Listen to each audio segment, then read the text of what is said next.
Hey everyone, welcome back. This is Wild Weasel.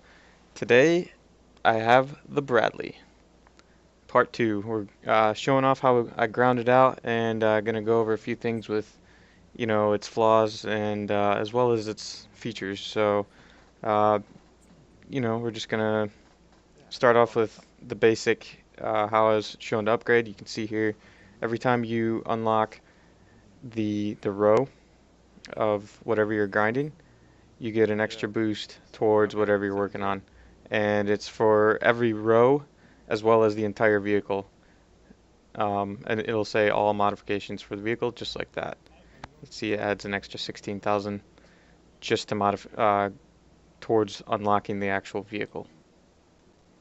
When you are grinding these top tier vehicles though, make sure that you have plenty of silver lines on hand.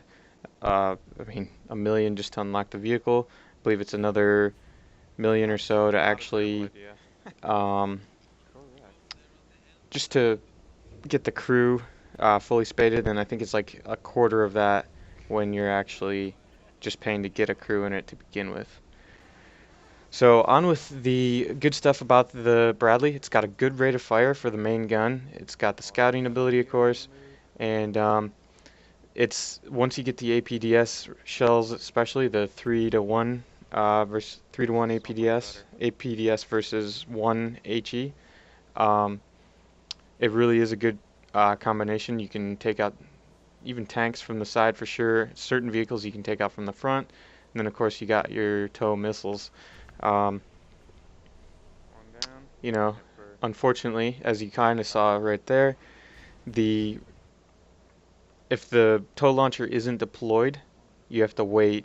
It basically takes 5 seconds, 7 seconds, something like that, to actually go from full drive mode to actually being usable and fireable.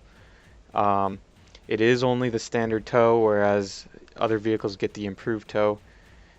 Uh, Honestly, it's not really necessary at this BR. It's when you start getting up tiered into 9.0 and where vehicles have more heat protection than kinetic energy protection that it's a little less effective. But they did fix some of the flaws as well for the Bradley. Originally, it was one listed as an AA, which it does quite well, but it was shown on the mini map as a anti-aircraft vehicle, which it's not. Technically, it's considered a light tank. They have fixed that. They also, as you can see now, have the improved gun sights. It was only like 5 power zoom initially. Now it's a 4 power to 12 power when it's maximum zoomed, and this is before you even have the increased visibility. Um, so it's very viable for a scout vehicle now, where it was kind of limited. You couldn't shoot the tows very long range accurately. When you're shooting just for a couple pixels, now you can see a handful of pixels or make out an actual tank. Um, so it is, without being fully upgraded, it is a little on the slow end. I'm still working on a couple more upgrades with speed, but I think it'll be decent there. It's okay maneuverability. It gets around once you have the engine mod. Um, Another hard part about it is it does have a high profile, and that kind of limits it to where you can hide. You got the little optics that stick up as well, and then the tow launcher, you can see how long it takes right there, and then how high it'll stick up as well above if you were looking over a hill trying to use depression.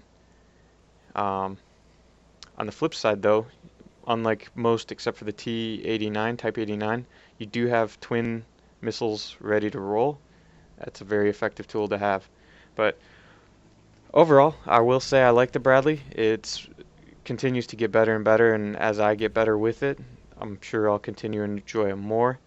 Um, it's just, it's a pretty fun vehicle, and it's a different play style that I'm gonna have to get used to. But I overall really do like it, and hopefully I can get to a point where we can play essentially like a Desert Storm. Take out the Cobra variant of the Cobra, and or maybe even the Viper, although that's not Desert Storm. But we got the Abrams, the Bradley, so we're really pushing forward tech-wise, and looking forward to see what Gaijin has to offer. But again, just a quick brief on it. It's not really in depth, but I'll try to get a more full gameplay out for you guys soon. Thanks for watching, and I look forward to seeing y'all out on the battlefield. Have a great day.